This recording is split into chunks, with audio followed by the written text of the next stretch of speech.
All right, so let's lay out the the groundwork.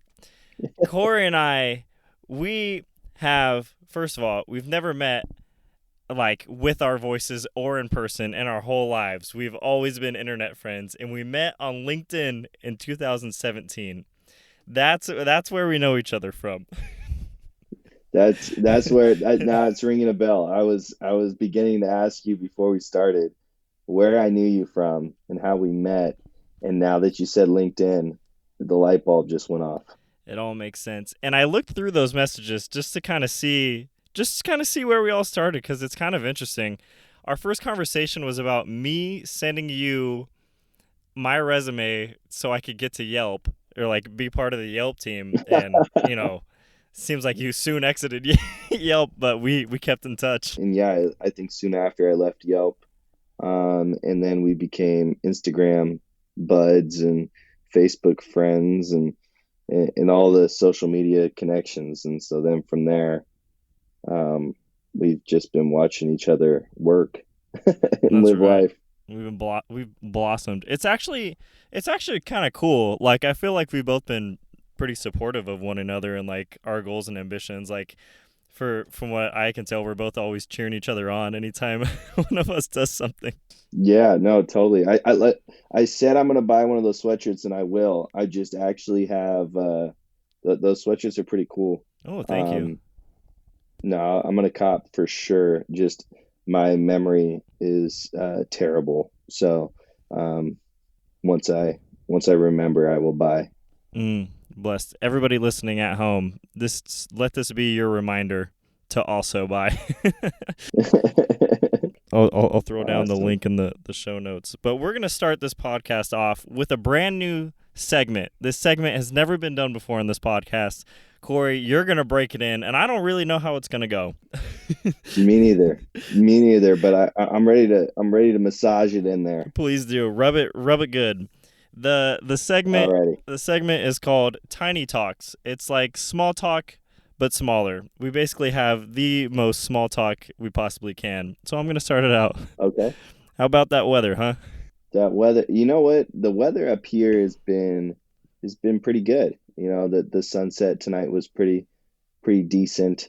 Mm, Um, it rained the other day, and then it just kind of gets hot and cold. I'm up here in the San Francisco Bay Area, that's what's up. so Antioch specifically, Mm, but I don't know if people will know where that is. But yeah, it's been all right. The weather's been cool. that's good. My weather's been pretty good as well. It's been warm. It's been a warm winter here in San Diego. And that concludes Tiny Talks. Wow, thanks for breaking that in. I love it. I love it. All right, so here's where I want to dive in. You went to CBU, I went to CBU. You Right. graduated in we have 1 year of overlap. You graduated in 2015 and I got there in 2014. But You want to know something funny? yes, I do. I actually stopped going to CBU at 2013. I What? walked I walked across the stage in 2013, and I had two or three classes to finish, Uh-huh. and it took me 2 years. Oh And my so then gosh. I got my name in the 2015. So technically I'm the class of 2015, but I walked in 2013. I'm not Wow. quite sure how that all lines up, but I've been in the thing twice, the little Wow. pamphlet. You're the only person I know that's graduated with two undergrads with the same degree. That's pretty much what it is. That's crazy. Then we absolutely had no overlap whatsoever. Zero overlap. I think what ends up happening, I remember when I was at CBU, there was a professor, I don't know which one it was, but they talked about making a LinkedIn, and I think that's when I started to make it a LinkedIn. And so Mm, then usually around the same time I start getting all these CBU yep. business degree people requests. It's pretty funny. They go hard. I feel like I get anytime I feel like they come in waves. Like anytime there's I feel like I can tell when there's a LinkedIn seminar going on at CBU because then I get a wave of new connections that people want to reach out. Yeah, I'm all for it. I'm all for Yeah, it. same. LinkedIn is great. Social media is awesome. Oh yeah. Yo, that's you know what? That's true. That's dicey. I can't let this go though. I can't let this go. I have a conspiracy theory about something that happened at CBU that I want to know if you're involved with it. Okay, I want to hear it. It's serious stuff. There's a donut shop down the street from CBU, right? And the owner's name is Sam, Yes, and you were a regular there. yes. That don't. But what's his name again? I'm drawing a blank. I think it's Sam. Sam. Sam. Yeah. Okay, Sam the man. That's right. I'd see him about 12 p.m. to 2 a.m. every night. Nice. I man, I don't know. Like, I'm not trying to put blasphemy or like shame him in any way, but I think there's strong conspiracy theories going around that donut shop is a front for he's a drug dealer, and I want to know, since you've been there so often, did you get any of those vibes? I'm not sure. I I heard that when I was there. I heard that he had a shop that was like closer to the campus, and then he dipped out. But Sam's the man, and whenever I go in the area, I always go back, and he gives me free donuts. No Um, way. He remembers wh- you? yeah, I mean, I haven't been in a couple of years now, but we took a picture. Me, him, and my roommate Connor. We had a pic. He took a picture with us, and I was like, "Hey, this is the last time I'm graduating." And he got sad, and he said, "You could have as many donuts as you want." Wow. And then he I put was a like, little stash of something in that bag as well. "Hey, you know what? I wonder. I wonder. That's what people say, and I'd be down to see. I'd be down. But actually, you know what? The thing is, I would ask him, and then I feel like, what if it's the flip? It's not a front. Ooh. He's just like the FBI or like Oh no. DEA, and you're just like, hey, can I get some? Then boom, and Dang. you're going to prison. He's one of the good guys all along. I shouldn't be counting my man What Sam if, out. right? It could be. There was just one time in specific that like I heard people saying the conspiracy theories, and I was like, no way, no. But one time I was in there and this guy walked up, gave him a nod, and like ordered something obscure like an apple fritter and something else like kind of off menu kind of deal, and he went straight to the Uh-huh. back, brought him a bag. Guy didn't even look in it, just took it and went. Like no money, no nothing, just straight up, here's your bag of whatever.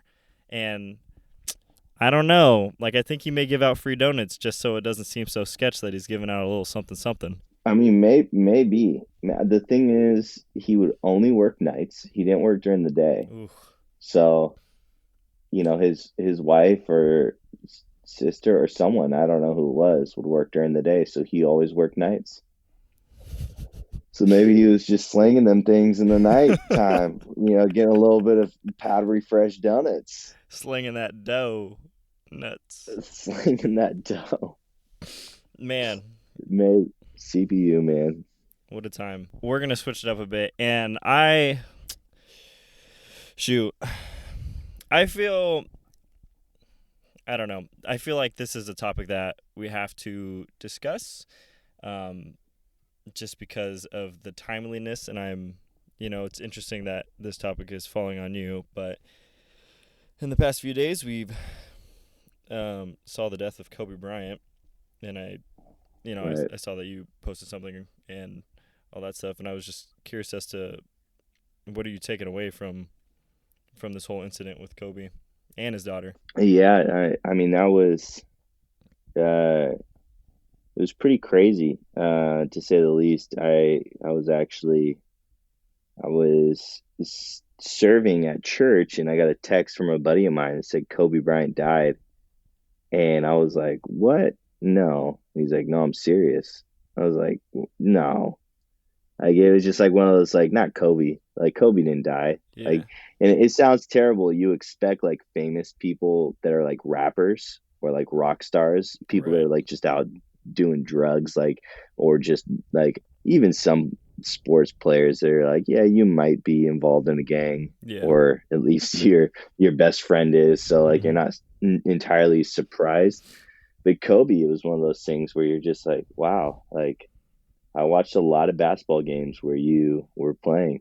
Um, and yeah, I mean, I can't say I'm necessarily sad. Um, just because like when you don't know someone, it's just kind of it's hard to say like, oh wow, I'm sad, but in that sense of like the impacting me in that way. But I'm shocked and I'm sad for the family. I'm sad for like all the other people involved and the people that are going to have to, continue life without their dad, their friend, their sisters. The same with the other seven or so passengers. It's interesting. The shock is just so unbelievable. I don't know how to explain it other than like I'm so sorry that this happened to Kobe and Gigi and the seven others on that helicopter. Like I've been going through waves of processing it, and I've been asking the question of why, and asking God why, and trying to trust that those things are purposeful. And I'm definitely like feeling empathy for everybody who's affected by it. But in the oddest way, it's like this tragedy is becoming the thing that the public is being unified in. Like for half a second, the public isn't yelling or screaming in each other's face, arguing about something. It's like, man, like maybe we should take a step back here and kind of view each other as people. And that seems like the consensus off on just from what I'm viewing online and how people are interacting with each other. It's just shaping them differently. Yeah, totally. I think the tough part to you don't really know his heart and where he stands before God, but it's a sobering kind of. I just turned 30 a couple weeks ago, and just the idea of like he was 41. It's like that's 11 years from now. Like my pops passed away at 57, so I have this like once you turn a certain age, you begin to start looking at life completely different than than you used to. And it surrounds the fact that death is like a real thing, and it's closer than you might think. It is a real thing, and the toughest thing for me is like we see these huge figures passing away like Nipsey and Mac and all those guys, and it's like now the struggle for me is living in today while also living with the future in mind. Like realistically, Right. living every day like it's your last day is probably gonna, you're gonna end up in trouble. But like Right. you still can't take it for granted, kind of deal. Yeah, it's living for today to prepare yourself for tomorrow, even though you don't know whether or not tomorrow is going to come. I think is something I've been wrestling through a lot lately is is that simple thing. If you could teach a college course on any subject you want, what would it be? Oh man, Yeah, starting out with the banger. if I could teach, this is gonna be funny. I'd probably want to teach a course.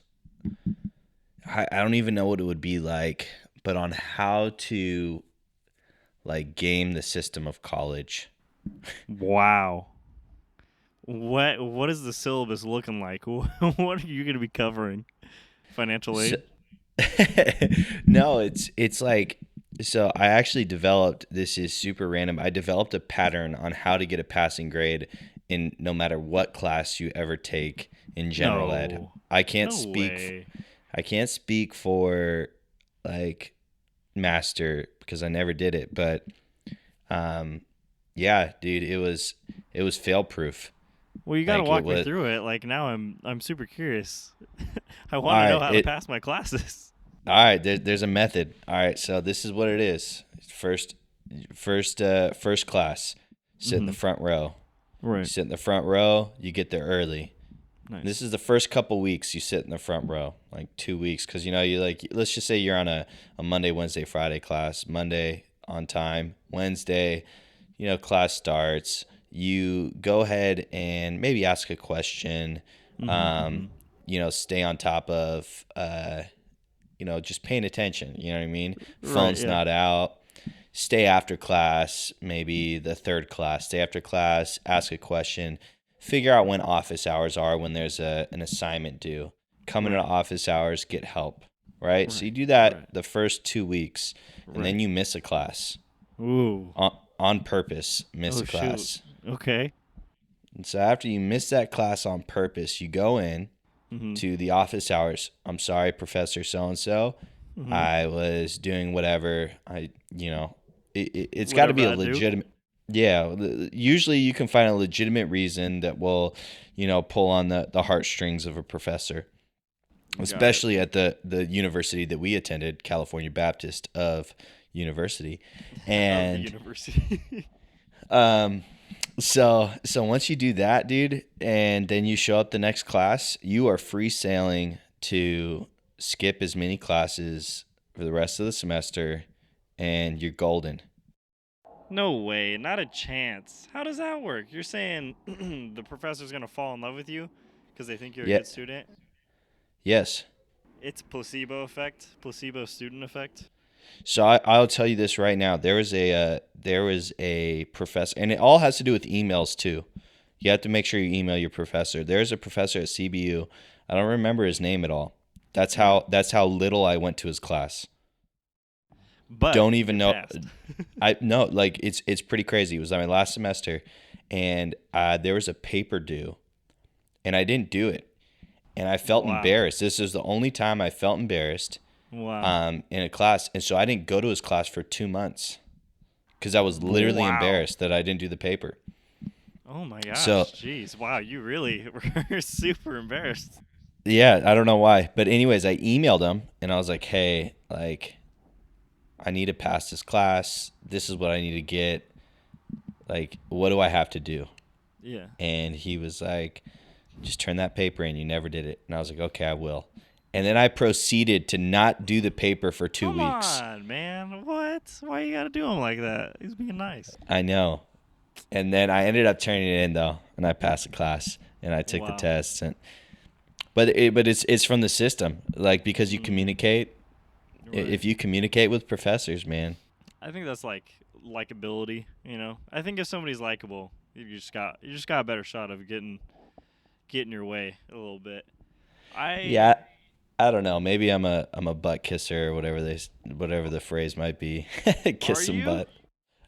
When it comes to, so this is the thing, man. I'm salesy. I'm gonna be honest, but I'm gonna Okay. honestly tell you what you want to hear. Oh, wow. I don't.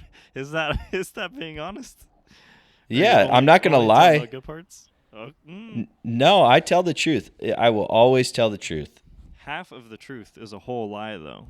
You know. No, I don't. I'm straight up. Like if they go, "Why'd you miss?" I'll be like, "I was asleep." I was I'm not even slumping. gonna sugarcoat it. You know what I mean? Like you don't lie. You Got it. you pull on their strings because I you're respect honest. your integrity. You're honest. You're straight up. Yeah, yeah. Hmm. But I'll do it in a way though, like you allow. So here's the thing: people like to help people. So when you let someone know they're in charge, Mm-hmm. they love that. That's true. That's You big give them facts. you give them the talking stick. Hey, you have the authority to fail me. You're the professor. Totally understand. I missed that class. I missed that paper. If there's anything you could do to help me out, let me know. If there's anything I need to do extra, let me know. I'm willing to do it. If not, I understand. Man, I think that's a great strategy. For myself though, I just simply am the exact opposite. I just go headstrong. Like with most of the managers I've had some sort of authoritarian issue where they want to tell me what to do or like allow me to do something, but I'll do it before they allow me to, kind of deal. But Yeah. I think your way is probably the better way to make friends, like to maintain a solid relationship. It does. You don't learn as much, that's for sure. Mm. It's just a way to get a grade, you know what I mean? It's not necessarily a way to walk out of the I paid a lot of money to To finagle yeah. finagle your But grades. but you think about it though, I learned how to problem solve. The problem is how do I get a C or better? Mm. That's college. How do you get a C or better? Well, how do you problem solve now that you're out of college and you've gotten those C's or better? It's always about figuring out what do I need to get out of it and what do they need to get out of it. What do they want to, in business, it's the same thing. It comes down to, hey, I need this video done. I need this website created. I need this whatever. And the problem is maybe a price problem. Maybe it's a timing problem.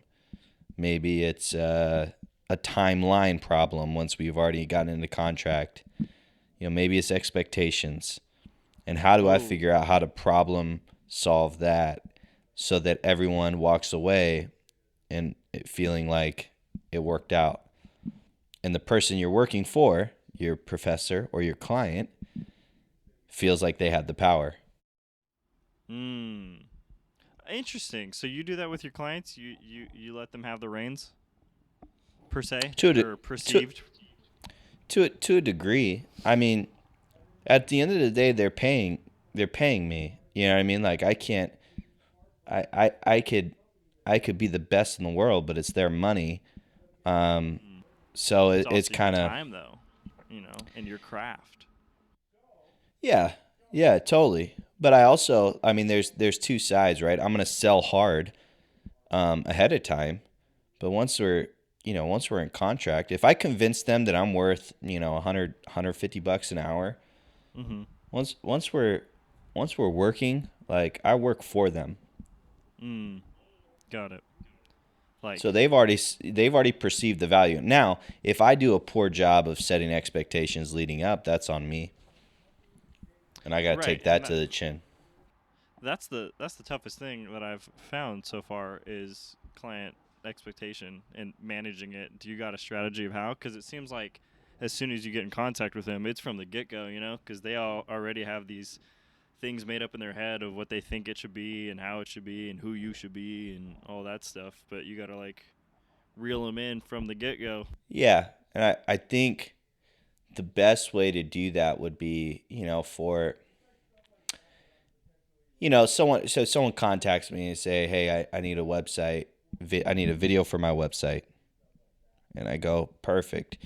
Like it's on me to say, here's like one, I have to put them into this framework of answer these questions for me so that I understand your needs. And then I have to let them know how I work. So then this is my process that I follow in order to create what I create, which caused you to want to reach out to me.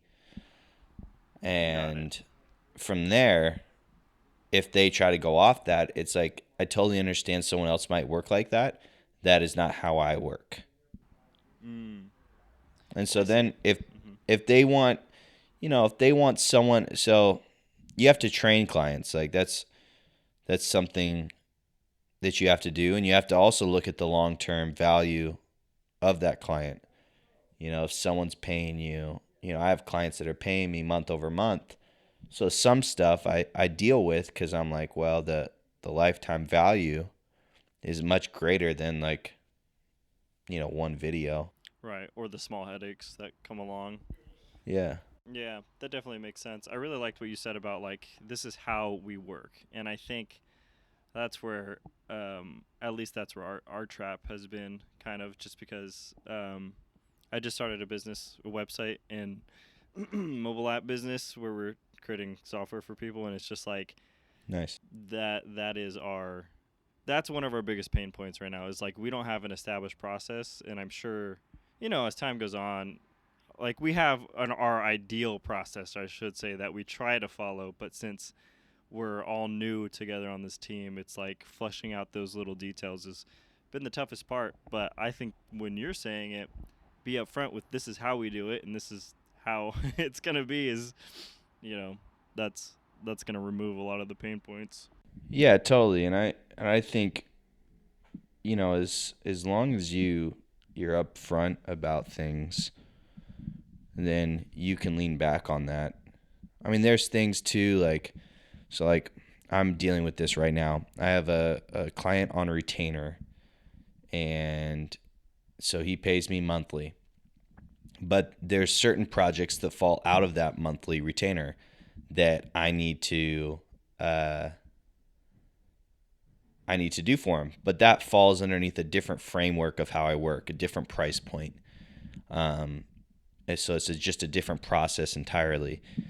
So he's underneath the frame, like the mindset of how I work with him on retainer. So I need to work extra hard to go, hey, totally understand this is how I work here, but this is with these type of projects, this is what I do here. And it's difficult. It's just it's really hard to do. How have you managed those conversations? Because I imagine, the tough thing with small businesses is like with all small businesses is everybody's tight on money and everybody's trying to save money. So every little thing, it almost seems like every little thing there's going to be like a discussion over like each dollar that goes into it, which I'm hoping to at some point have like my clientele be bigger companies that just allow you to have the freedom to run. But how do you manage those conversations where it's like, hey, you're missing something that you gotta pay for, like another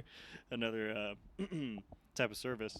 Yeah, so you're kind of curious how the conversations go surrounding that? Yeah, like, so I guess the biggest thing is like, I've had really like good clients, and I've also had terrible clients where, excuse me, any type You're of all like, right. yeah, I'm like Michael Jordan playing with the flu right now.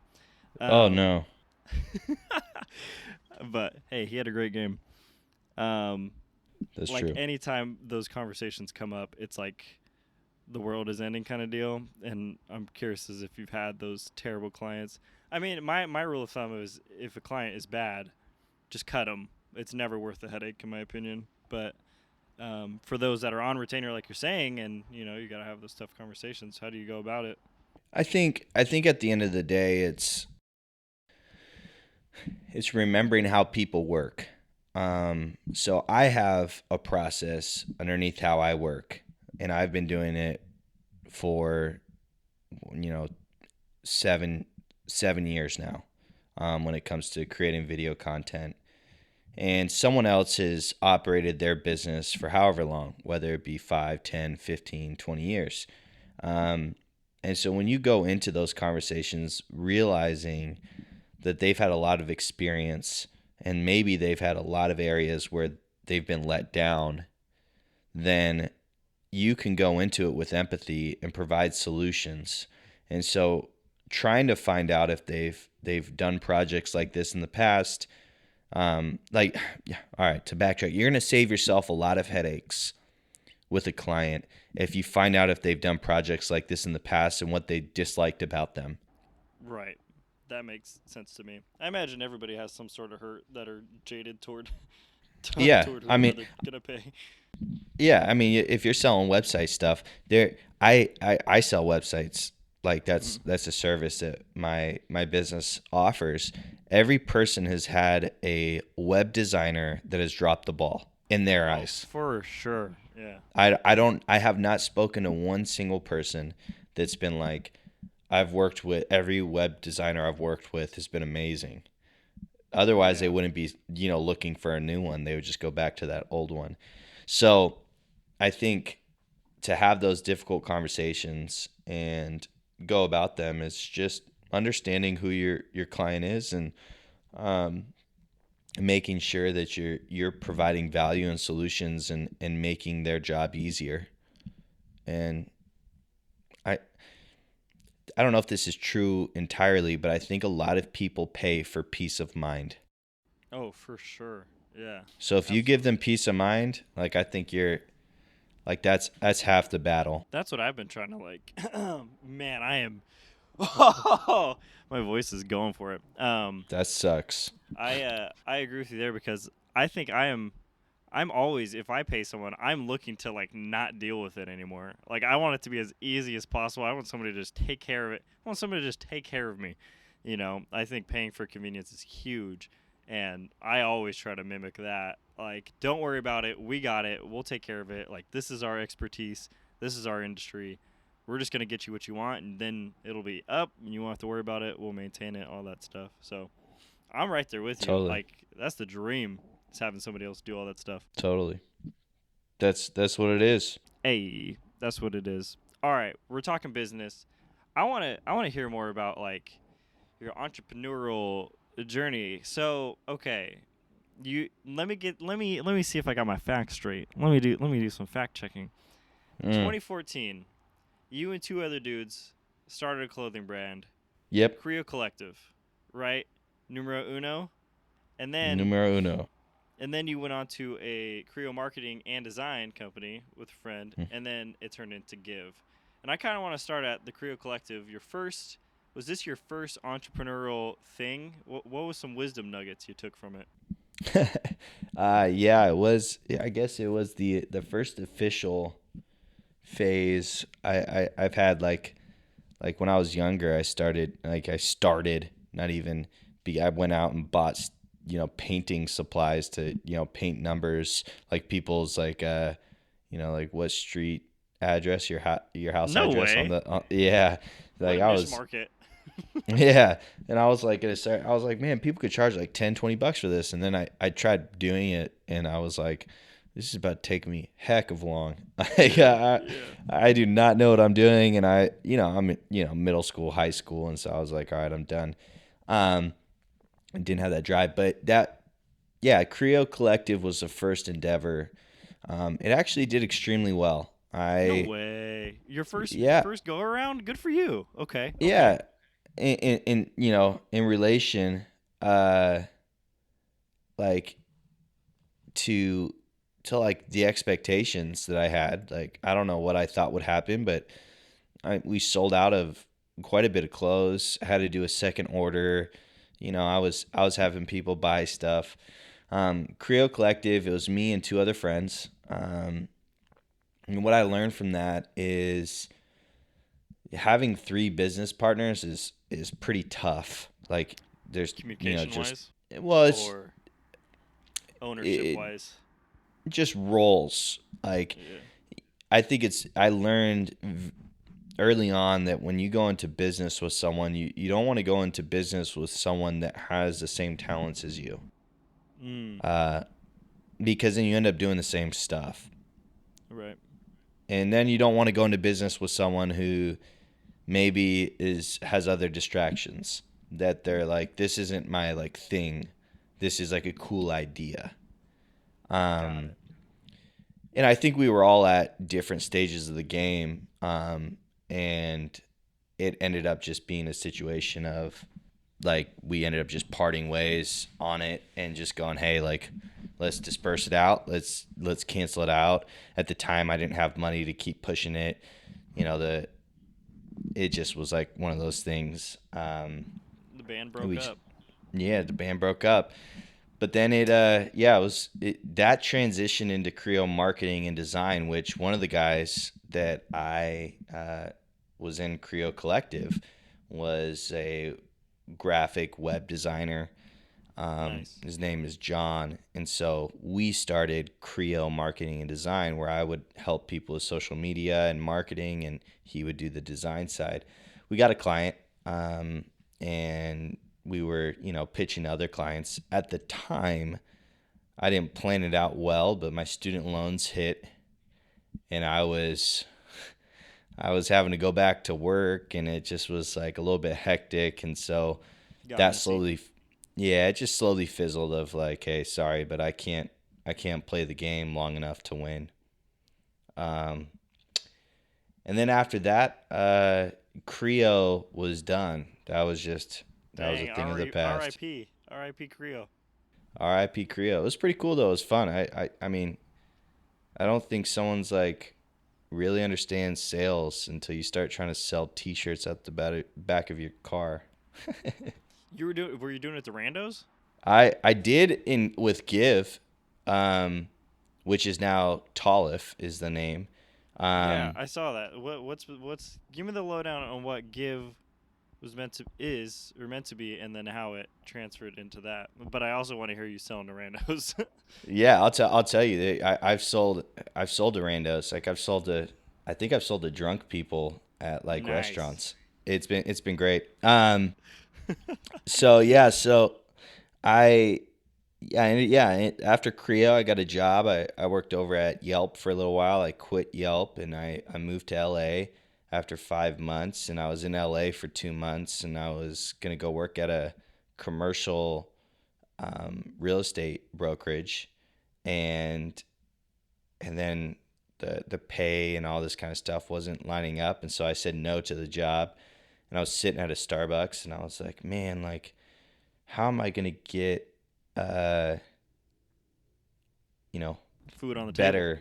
Yeah, like, what am I gonna do? And I was like, I need to give more, um, and that's how give developed. Came to It life. was Nice. Yeah, it was just like I need to give more and take less, and so then from there I made it a brand, and that's what I put together, um, and and at that moment is when I started gaining traction in it, and that's when I started selling to randos. But anyways, I'm missing a key component of that is I decided to, while I was down there for two months, I decided to call back Yelp, and I asked them if I could come back and work for them again, and they Oh said shoot. yes. Oh nice. So I went back and did a second stint with Yelp, for about 14 months, and that's when I launched Give, and I was selling to people on the street. I was selling to, um, I the first day I launched Give, uh, I think I did like $2,000 in sales. No Um, way. yeah, dude, that's freaking Wait, a just from your hundred truck? units. Yeah, No way. I was pulling up on people. They were meeting me at parking lots. I was going out to dinner, and this girl came up. Oh, I love that sweatshirt. I was like, you should buy one right now. You can have your own. I was like, I got it in the trunk, and she's like, oh, I don't know. And I was like, I'm gonna go get it. Just came back in. She gave me her card, bought it. Um, she was trashed. I didn't even feel bad. Man, what a grind. So where are you buying these t-shirts and sweatshirts from? You got your own printing rig in the At place? that time, I didn't. I ended up buying my own printing rig and doing that for a little while. Um, but at that time, I was outsourcing it, through a wholesaler. Hmm. That's pretty neat. Yeah, I'm trying to figure out the best way to find a good manufacturer for sweatshirts and things like that. I'm always on the hunt. I'm trying to see if I can find something better than AliExpress. To be quite honest. Yeah, yeah. No, Um, it's hard. I went through so many screen printers, man. It's hard to find a good one. it is, and I just think quality is everything, and like your name is pretty much attached to the sweatshirts and the like whatever clothing you sell. So if it's not good, it's on you. But Right. you know, yeah, I think that's the name of the clothing game. You know. Yep. Exactly. Now I want to talk to you. I want to know how the heck in the world do you know so many rappers, and how involved are you in the music industry? What is going on? It's actually pretty. So a good friend of mine, his rap stage name is Simba, Right. and I grew up with him. We played on the same basketball team, and I used to rap a little bit.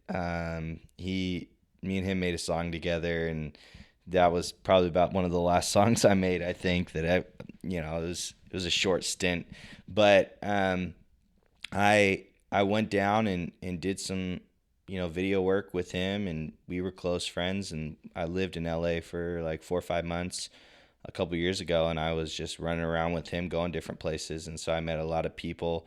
But he's on the verge of blowing up here pretty soon. Signed a deal recently, and so it's pretty excited to see where he goes. But that's how I know a lot of So many rappers. If he Well, signs the it's deal, what if you get a feature? Is he going to feature you since oh, you've been a day one or absolutely what? not. Absolutely not. There's no way. There's no way he would feature me. I'm sure That's like hilarious. I'm sure he would hire me to go on the road with him if I wanted to and be his like videographer running around, but I have no desire um to go on the road and live a rapper lifestyle tour. No, why not? What's not appealing to you? Uh bro, that's a different world.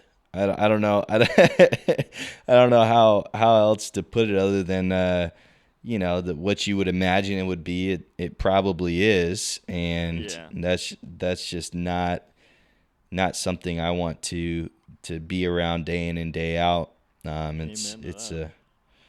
It's tough. It's tough on you. Yeah, probably on multiple levels, emotional, physical, But and mental, and moral, yeah, probably. yeah. But I mean, at the same time though, like me and him, it's a different situation. Like, it's like we're friends, so it's not the same that every working relationship in that industry is. So, um, most people in the music industry, it's extremely cutthroat. So That's what I hear. How is it cutthroat though? Because I mean, we hear those things, but I have no idea what that looks like. it looks like it looks like it looks like this. Let's just say you make a beat Right. and I rap on it, Yeah. and you're like, yeah, it's free, and it's like, all right, cool, and then I put it out, Mm-hmm. and then It does great.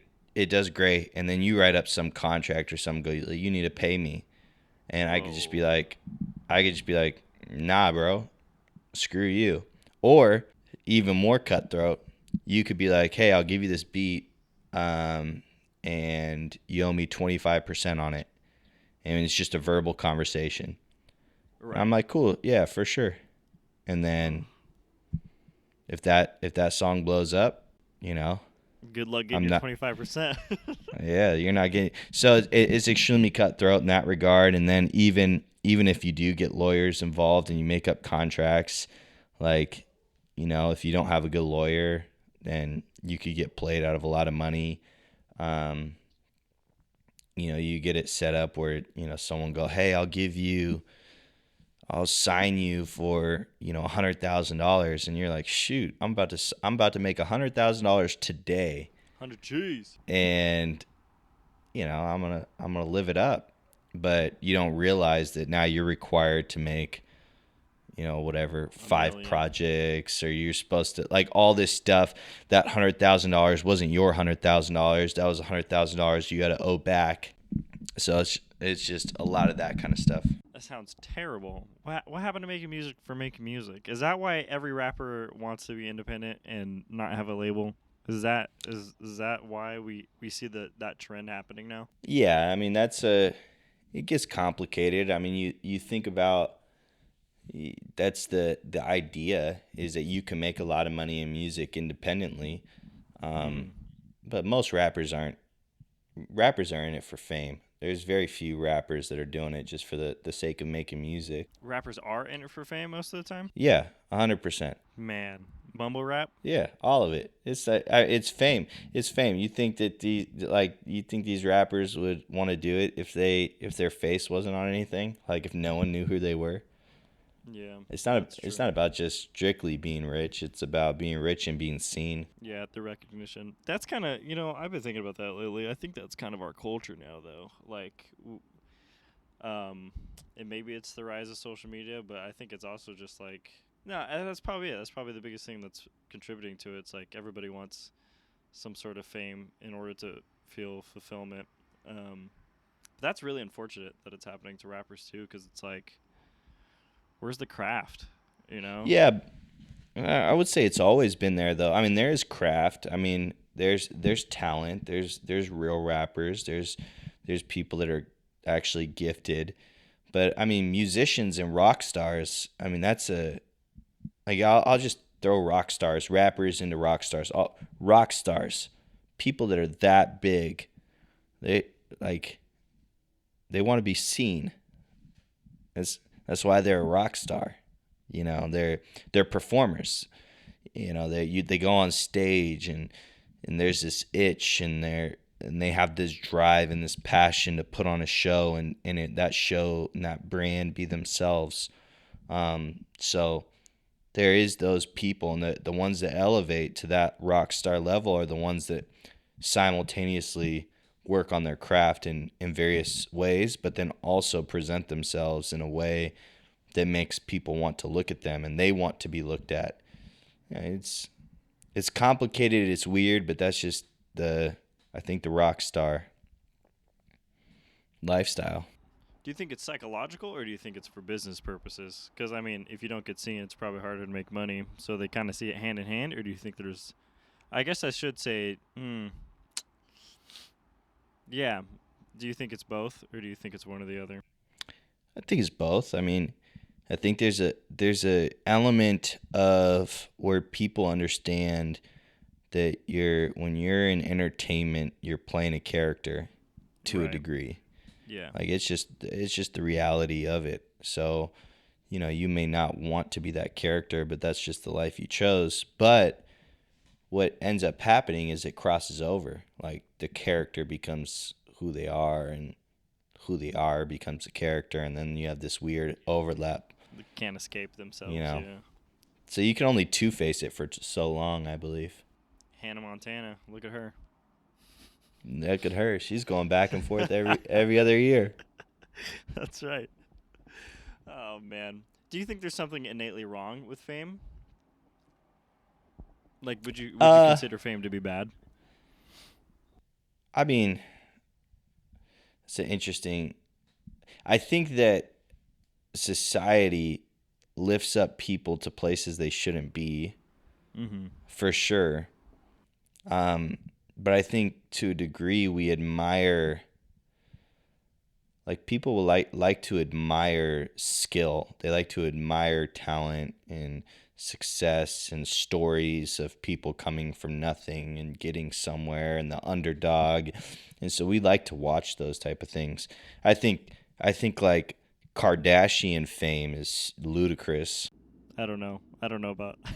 I don't know my opinion on the Kardashians. I'm rooting for Kim and Kanye. Is all I can really say.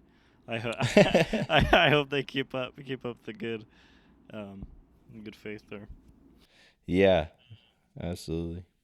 There's another topic that I'd like to discuss with you, and it's kind of about who you are. From what I can tell, is you're full of hope and you're a natural encourager to people, and that seems consistent with you. From the research I've done, it seems like consistent over time. And it seems like your dad played a huge part in that. What was the relationship with your dad like, and how did he instill so much hope and inspire you? Yeah, absolutely. I think it goes back it goes back childhood. It goes back to just the support that he had, for people. Not only was he supporting me, but he would support other people. So he would coach our basketball team. He would show up to our games. He'd show up to our practices. He would play outside with us as kids, playing in the front yard, playing one-on-one basketball. He would throw the baseball in the backyard. He would not only do all that, but then he would also he would volunteer his time in the community, and he would mentor families who were fatherless. And so he would go in and help the women and children that didn't have a father.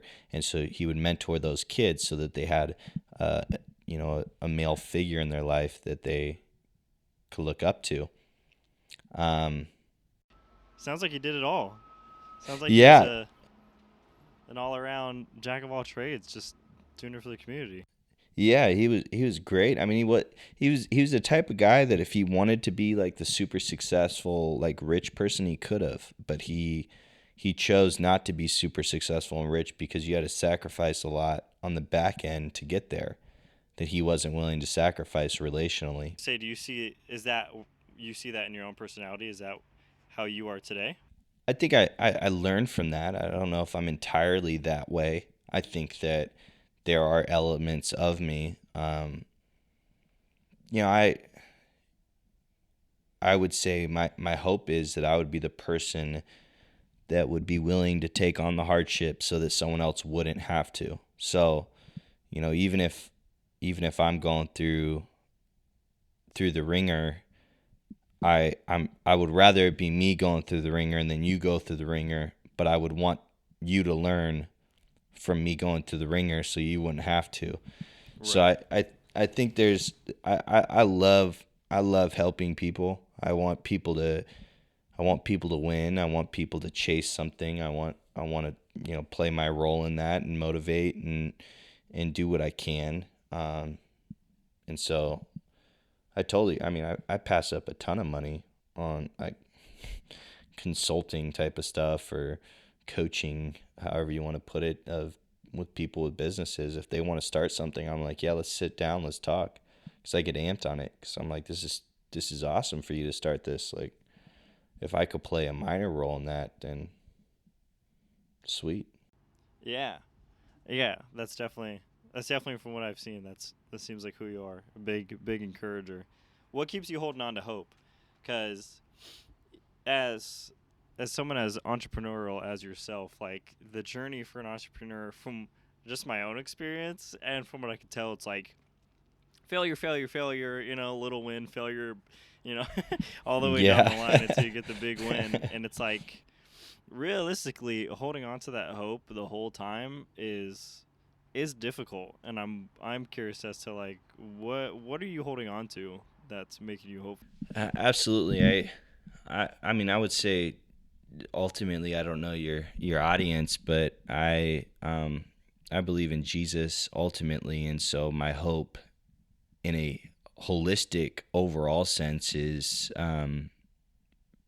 in Him and in the future, and so that plays into my day to day, and so I give 100% that I can, right, as much as I can. I'm not perfect, but I give 100%, not so that I can gain fame or fortune, but hopefully in my pursuing the best version of myself that will represent, my belief in Christ to a degree. And so, yeah, if I fail today and I mess up and I don't close a deal, my identity is not in whether or not I close that deal.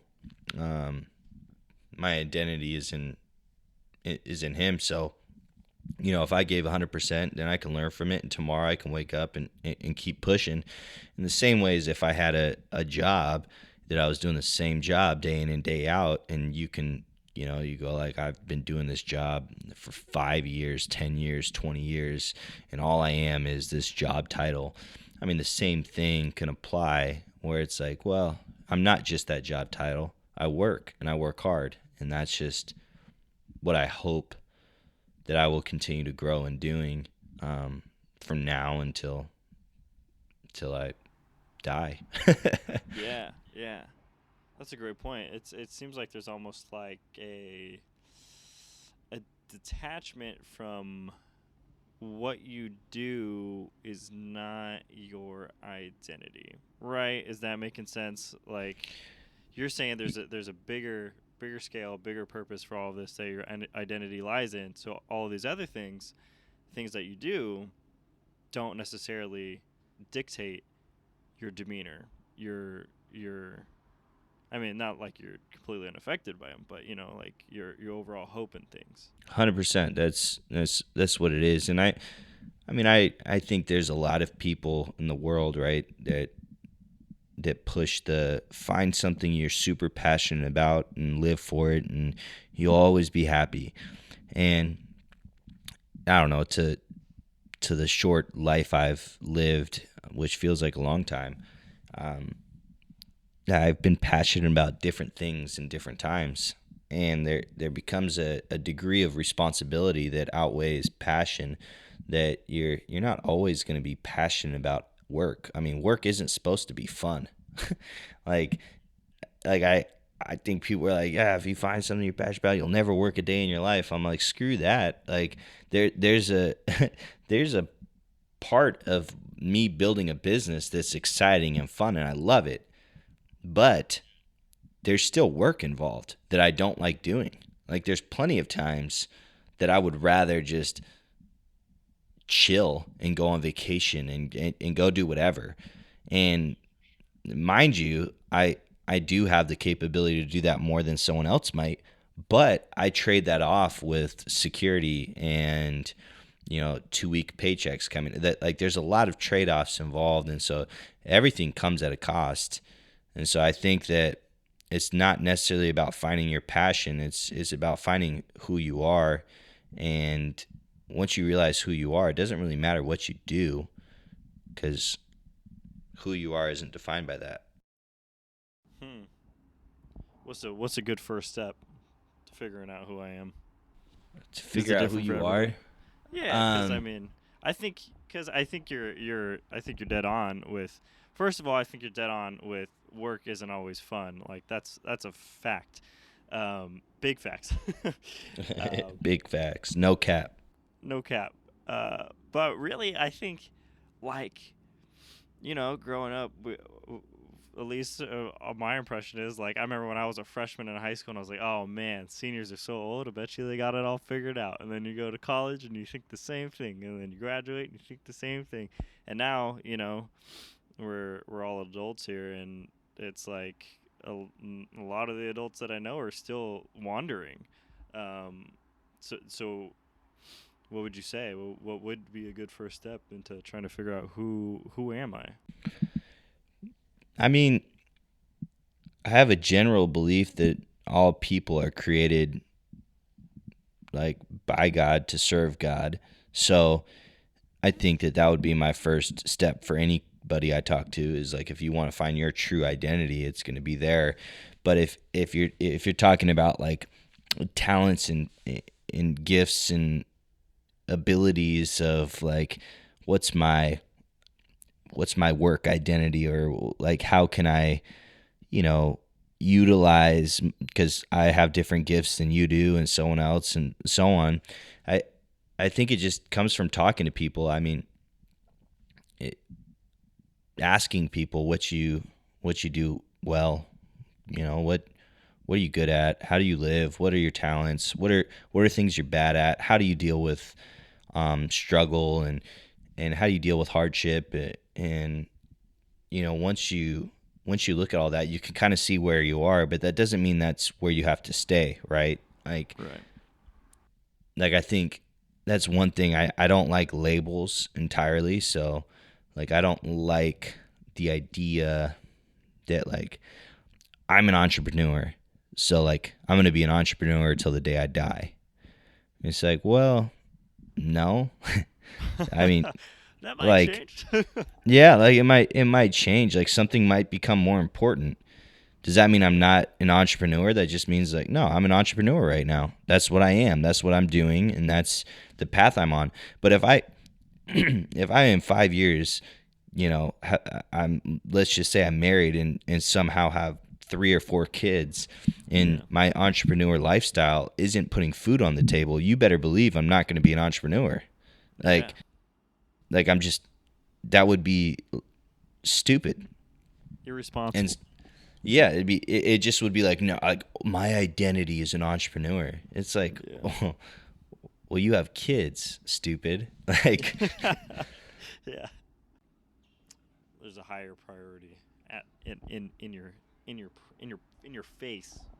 right. You need And but something. I mean, I think ultimately that's where someone's true identity is going to lie, right? It's like, there's a greater purpose in life than serving yourself.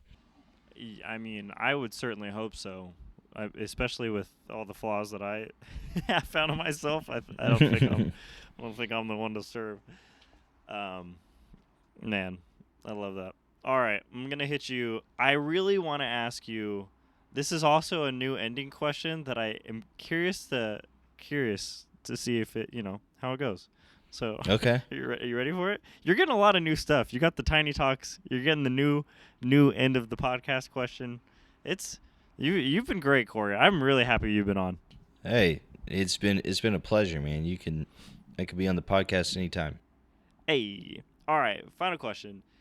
Let's say, oh shoot, how do I word? Let's say, you know what, you're on your deathbed, Right? pouring out, and let's just pretend it's just your grandkids in the room, and you gotta My give this. Is, my grandkids?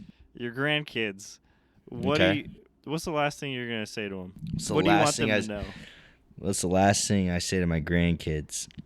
I guess After it's more so what I'm asking is like, what is the most important thing you've learned in your life so far? It's a doozy, man. I'm just. I got laying you. it I on got you. Yeah, I got you though, because this is something I've been thinking about. You All can't change. You can't change yesterday, and you can't. You can't change yesterday. You can't know what's going to happen tomorrow, but you can live today to prepare yourself for tomorrow. And that's what you leave them with. I respect that. I like it. Boom. Boom. Corey, where can we find you on the internet? You could find me, I think every social media platform that I'm on is at Corey, Corey _ life, LYFE. That's And Instagram. Yeah, give him a follow because his captions are really encouraging and he takes fantastic photos. If you follow him on the gram, like, wow, prepare to be captivated. Hey, well, I appreciate that. If you come from this podcast, let me know. Just smash a like, write a comment, send me a DM. I have a weird thing that I respond to everybody unless you say weird things. So, hey, say something weird to him. Let's see what happens. I want to know. Hey, I'll screenshot it, put you on blast. I'm just playing. All right, bye, everyone, bye. See you later. Bye.